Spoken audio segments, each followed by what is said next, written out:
Aloha friends, and welcome to part 20 of our Exodus series. This teaching is going to be centered in the opening passages of the book of Deuteronomy.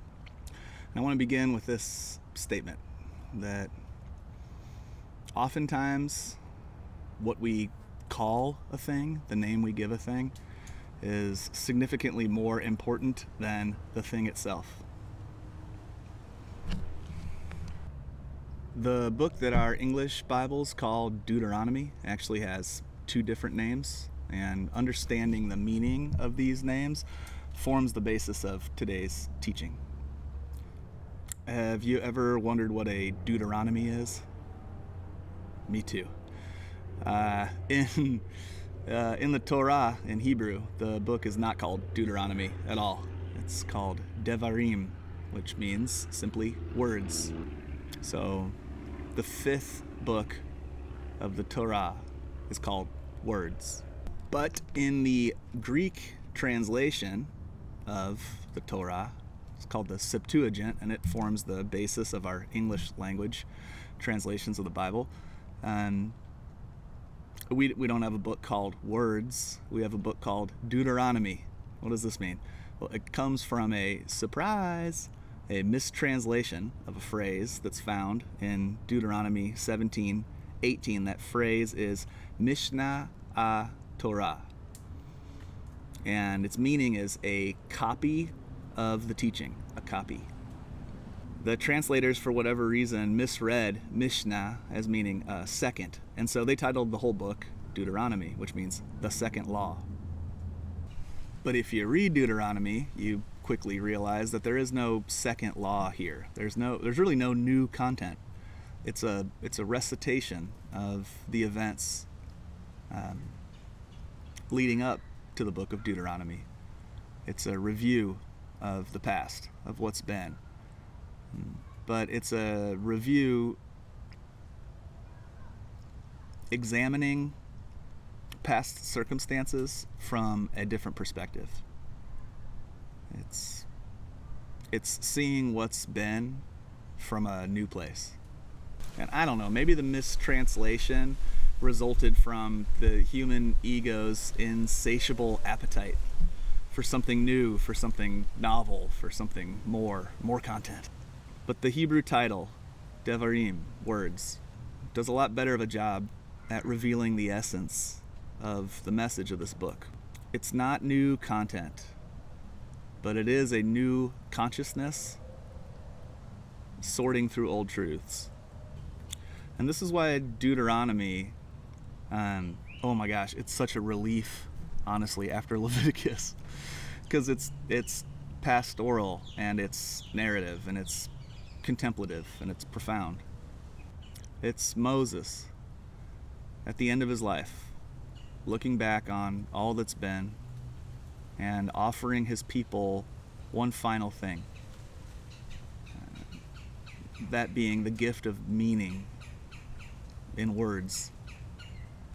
This point can't be understated. It's essential to our understanding of Scripture to pause and to take a moment to reflect on how profoundly different the Hebrew concept of language is from our own.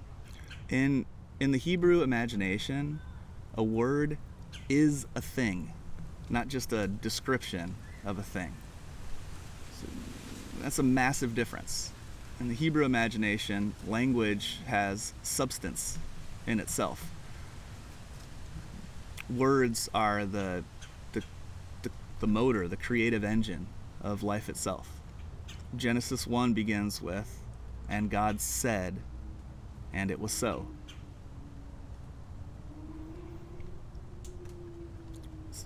Words don't only describe reality, words form reality. The word itself is a thing, not just a description of a thing. And this may or may not be true in principle, but it's certainly true in practice. Because think about it. If we change the way that we describe anything, then we also change the way that we experience it. The way that we see, interpret, and categorize events and phenomena affects our lives much more profoundly than the experience itself. This is Emily Dickinson. The brain is wider than the sky, for put them side by side. The one the other will contain with ease, and you beside. The brain is deeper than the sea, for hold them blue to blue. The one the other will absorb as sponges buckets do. The brain is just the weight of God, for heft them pound for pound, and they will differ, if they do, as syllable from sound. Ooh. Oof. But if you would prefer something a little less abstract, here's another poem. This one's called The Terrorist. Outside the door, lurking in the shadows, is a terrorist. Is that the wrong description? Outside that door, taking shelter in the shadows, is a freedom fighter. I haven't got this right. Outside, waiting in the shadows, is a hostile militant. Are words no more than waving, wavering flags? Outside your door, watchful in the shadows, is a guerrilla warrior. God help me. Outside, defying every shadow, stands a martyr. I saw his face. No words can help me now.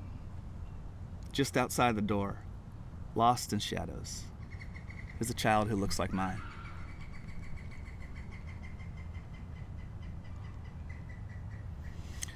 Do any of these words change the reality of what's being described? Do these words change the way that we experience the reality that's being described? Profoundly. There's an ancient rabbinical saying that goes like this: words create worlds. We are made in the image and likeness of God, and when God creates, God uses words. And when we use words, we don't simply describe, we create. And this is the worldview that Moses is standing inside when he pens the opening lines of Deuteronomy. He's not giving new commands. He's shaping Israel's inner world, their consciousness, their sense of identity and calling and purpose. And he's using the most powerful tool at his disposal: language, words. Our world is shaped by the words that we tell ourselves and each other. If we change the words, we change the world. And that really is the central theme of this talk. It's healing through re-narration. It's seeing our life through awakened eyes, rather than the victimized ego or the triumphant ego. That when we see our life through the eyes of awakened consciousness, we end up creating an entirely new world inside of us and eventually around us as well. The opening verses of Deuteronomy locate Israel in a liminal space. They're through the wilderness wandering. They're on the threshold of the promised land, but they aren't quite there. Maybe we're never quite there. And the liminal, what that is it's a threshold or a boundary crossing. The liminal is a pause for reflection, post-dissolution, post-chaos, after enough time has passed that the nervous system is calmed down. And we're able to sort of fact-check the details of the story that we've been telling ourselves. Liminality is the pause, post-captivity that precedes liberation. And captivity, at least psychologically speaking, captivity is any external definition of the self. And as much as we'd prefer it to be otherwise, the first stage of liberation from captivity is the wilderness. And the wilderness is complete disorientation. The books that precede Deuteronomy show us these stages. Deuteronomy itself is explicitly concerned with the liminal. And in it, Moses retells the entire narrative arc of Exodus through Leviticus. Not to shame Israel or not to flatter them, but to show them what the story means now that they're on the threshold of entering a new world. You know, we're all always just telling ourselves stories. You ever just tune into your brain and listen? It's constantly narrating the moment, the past, and the hopes for the future. And there are so many different frameworks that we can adopt in this narration process. I've chosen two. You got the wounded ego's version of the story. This is Israel's story or yours, just all the stories. The wounded ego has a version of it, and it goes something like this. I was mistreated. I was wronged. I was insufficient. I must be broken. I wasn't enough. God abandoned me just like everybody else. We also have a little victorious ego inside of us, and it's spinning its own yarns, and they're usually something along the lines of, I overcame. I was strong. I proved that I was right. God's with me. It's all good. And like all the best lies, both stories contain kernels of the truth. You know, it's like a big enough kernel to actually distort our perception of reality.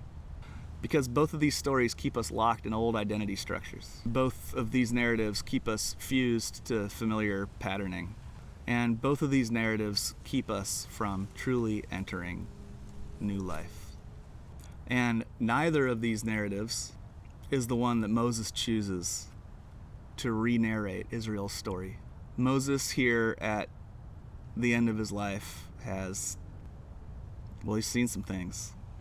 So from this perspective of higher consciousness, Moses offers just a quick review of the series of events that led them to this moment. Because the threshold into the new can't be crossed until all the baggage of what has been seen clearly and integrated. And so he offers them the gift of re-narrating their own story. And he starts with this line. We stayed too long at Horeb, meaning we exalted and then stalled out in the revelations that allowed us to continue to move into the unknown. We needed help, and the help came. And then we were so grateful that the help came that we exalted the help into the position of God, and we made what was useful in the moment become, in our minds, unchangeable and eternally necessary. And he said that this was a mistake.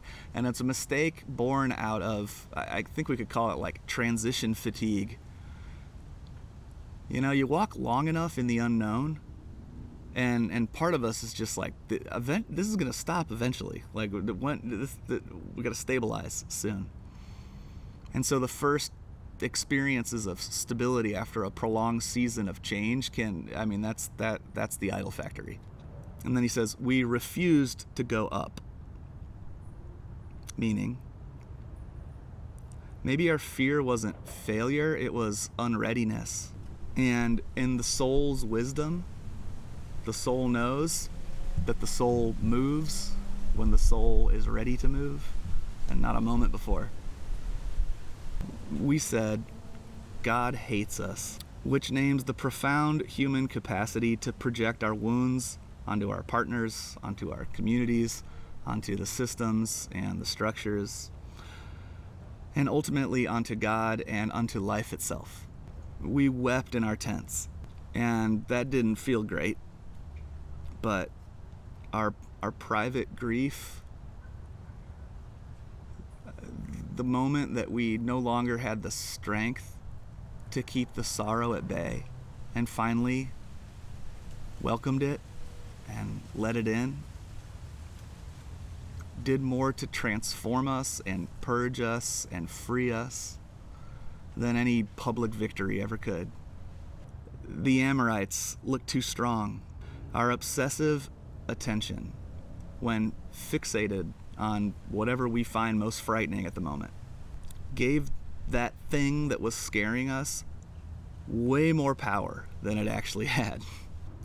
See, Moses isn't telling them anything new. He's just saying there's a different way of seeing it. And that's the heart of narrative therapy. The meaning that we assign to our story matters a lot more than the events themselves. Just like practically speaking, in relationships, we might say, I wasted 10 years of my life with that person. But if we re-narrate the same experience, we can say, I spent 10 years learning the kind of love that my soul is no longer willing to settle for. In faith, we might say, when the crisis came and the intensity of the pressure hit its pinnacle, my faith, my trust completely fell apart. So I guess none of it was real. But that can be re-narrated as my faith was shedding the beliefs that were too small for the person that I'm becoming. In mistakes, it's really easy to say I messed everything up just like I always do. But this can be re-narrated as I didn't have the resources required to navigate that cleanly. But this season expanded my capacity. Or, I'm not going to do that again. In identity crisis, we can find ourselves in moments and seasons after where we feel like I don't even know who I am anymore at all. This can be re-narrated as I'm standing in a liminal doorway where my old identity is indeed dissolving. But this is only in order that the truth of who I am might finally emerge. Words create worlds. What kind of world do you want to live in? Moses is preparing Israel for a new world, for a promised land. But the inner world has to change before the outer world will. Before life can expand outward, identity must expand inward. In this book, Moses is saying, let me tell you the story again. We can't change what happened, but we can change what it means. Liminal moments are invitations. They say, pause, breathe, slow down. Don't be so sure you got the facts straight. Don't be afraid to look again at what wounded you. Don't rush. Don't cling. Look again. Learn a new story. Let the old dissolve so that something truly new can emerge. And you can't enter a new world as your old self. But you can stand on the threshold and let a new world be spoken to you. Your resilience got you this far. The stories that you told yourself back then allowed you to survive the experiences that you're having, but they're only a part of the truth. You can't enter a new world as your old self. The only difference between being stuck and being still is the story that we're telling ourselves. So don't be afraid to look again, even if it was painful, even if you feel like you barely survived it, even if you feel like it was an experience you wouldn't wish upon your worst enemy.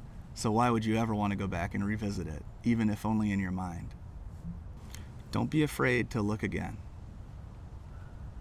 And who knows, it might It might hurt. But Jesus said, "Blessed are those who mourn, for they will be comforted." And, if we skip the mourning, we also skip the opportunity to be comforted. Don't be afraid to fact check yourself. Don't be afraid to test out those new eyeballs of yours and see if the person you are now has any wisdom or comfort to offer the person you were then, who's still in here somewhere, spinning yarns, and might be in need of a good editor. All right, that's it. That's it for today. Love y'all. We'll see you around. Peace.